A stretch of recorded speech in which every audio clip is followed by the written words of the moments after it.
नमस्कार, मेरा नाम है विमल कुमार और आप देख रहे हैं विमल विथ न्यूज। अभी मैं सावन के पहला सोमवार को मैं हूँ श्री श्री 108 बाबा धनेश्वर नाथ मंदिर में, और अभी हमसे जुड़ रहे हैं कथावाचक परम पूज्यपाद संत श्री शंभू शरण जी महाराज। में जो पूजा होती है महादेव का, देवों के देव महादेव का, इसके पीछे कारण क्या है? पकड़ो इसको। चैनल के माध्यम से सभी शिव भक्तों को मैं हार्दिक सावन की शुभकामना देता हूं, और हमारे साथ जो चैनल के माध्यम से हमारे मास्टर साहब भी जुड़े हुए हैं। आज आप सभी को मैं इस चैनल के माध्यम से शुभकामना, सावन के प्रथम सोमवार की महादेव के तरफ से हर हर महादेव।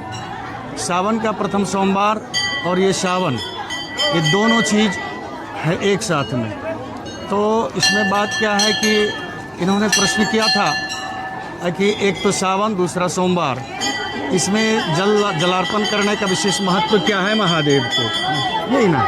तो कहने का तात्पर्य है कि पहले तो सोमवार, दूसरा सावन।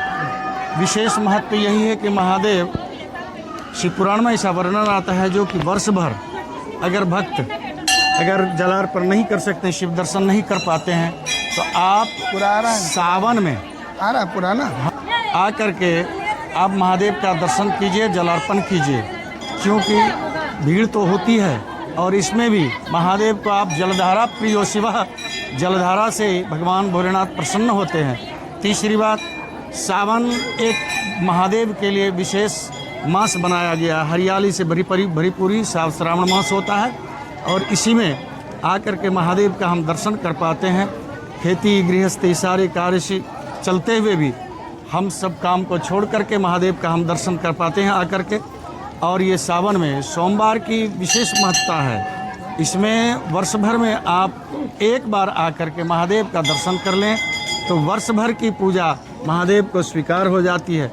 और आइए इस छोटे से सावन में ये जो हमारी महिलाएं माताएं जो हैं हरे रंग का बहुत प्रयोग करती है, हरे रंग की चूड़ियां, हरे रंग की साड़ी और श्रृंगार, 16 श्रृंगार करती है। जब 16 श्रृंगार करके वो महादेव को रिझाने आती है तो उस समय महादेव क्या सोचते हैं? हाँ, देखिए, हर एक माताएं आदिशक्ति परम्बा भगवती स्वरूप है, चाहे वो कुमारिका कन्याएं हैं। कुमारिका कन्याएं तो हमारी गौरी स्वरूपा हैं, और हमारी सुहागिने माताएं ये तो परम्बा भगवती स्वरूप है। और सावन की हरियाली तीज और सावन सब कुछ हरियाली तीज है, सब हरियाली से मैंने संबंधित है। इसीलिए सभी के कोई माताएं, सभी सौभाग्यवती माताएं, सब के सब हरियाली को देखते हुए, सावन हरे भरे रंग का, हरे भरे प्रकृति का हरे भरे को, जैसे प्रकृति हरा भरा होकर के सभी का स्वागत करती है, उसी तरह हम भी प्रकृति का स्वागत करते हैं। और महादेव ने भी ऐसा समय चुना है कि सारी माताएं हरे रंग का वस्त्र धारण करें, हरे रंग का चूड़ियां धारण करें, श्रृंगार सज्जा धारण करें, और इससे महादेव अतिशय प्रसन्न होती है। आप ये बताइए कि बेलपत्र क्यों चढ़ाया जाता है? अरे बाप, बेलपत्र देखिए, बेलपत्र का है क्या, त्रिदलम बेलपत्र में 3 दल होता है, कभी कभी तो 5 दल होता है, कभी तो इससे भी जो भाग्यवान होते हैं इससे भी आगे जल भगवान का बेलपत्र चढ़ाया जाता है, मिल जाता है। लेकिन त्रिदलम त्रिगुणाकारम त्रिनेत्रम चौत्रिधायतम त्रिजन्म पाप संहारम बिल्वपत्रम शिवार्पणम, इसलिए बिल्वपत्र चढ़ाया जाता है। त्रिजन्म पाप संहारम, 3 जन्म के पाप का संहार कारण ये बिल्वपत्र है। और ये बिल्वपत्र है, हमारा श्री सूक्त में है, वर्णन आता है, आदित्य वर्णे तपसोदि जातो वनस्पतिस्तव वृक्षोत बिल्व तस्य फलानि तपसारुनन्तु यांत्राश्च बाह्या और लक्ष्मी। माता लक्ष्मी जी का एक स्वरूप ही बिल्वपत्र के रूप में प्रकट हुआ है, और उसी के नीचे महादेव का वास होता है। क्योंकि महादेव को प्रसन्न करने के लिए ही जब माता लक्ष्मी जी प्रसन्न करने रही थी तो उनको कमल दल अर्पित करना था। और जब अर्पित करते हुए एक कमल, महादेव तो लीला करते हैं, एक कमल को छिपा लेते हैं।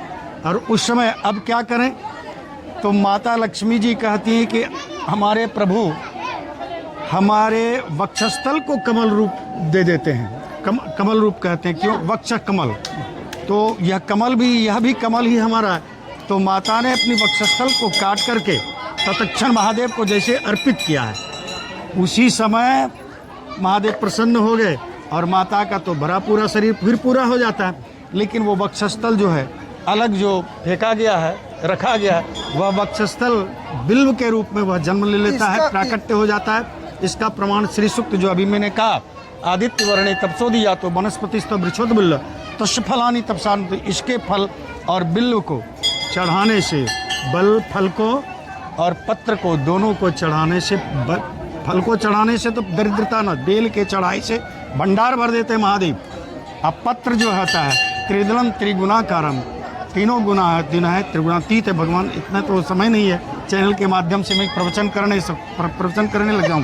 भगवान तो त्रिगुणातीत है, इसलिए त्रिदलम, तीन दल है भगवान के, त्रिनेत्र हैं, तीन आँख है, वह तीन स्वरूप है, तीन देव हैं, ब्रह्मा विष्णु में बहुत सारी माना शिव महापुराण में इस सब का वर्णन आता है। साधारण बेलपत्र का चर्चा नहीं है, बहुत बड़ी लंबी चौड़ी चर्चा है। अच्छा, मैं अंत में एक छोटा सा प्रणाम, बोलिए। जी, एक छोटा सा प्रश्न है कि काल से अगर आपको काल का दर्शन हो जाए तब तो उस समय आप महाकाल का दर्शन कीजिए, महाकाल को याद कीजिए, तो तत्क्षण वो काल अपना रास्ता ले लेता है। लेकिन काल अगर समय जब आ गया है, समय जब आ गया, काल मतलब समय जब आ गया है, तब तो महादेव भी उस समय कृपा करते हैं, तो तुम मेरा समय है, अब तुम मेरे पास आ जाओ। तीसरा कोई उपाय नहीं। इसलिए काल का स्वागत कीजिए, काल का हमको स्वागत करना, वक्त से दिन और रात, वक्त से कर और आज, वक्त का हम से गुना वक्त से करना। इसलिए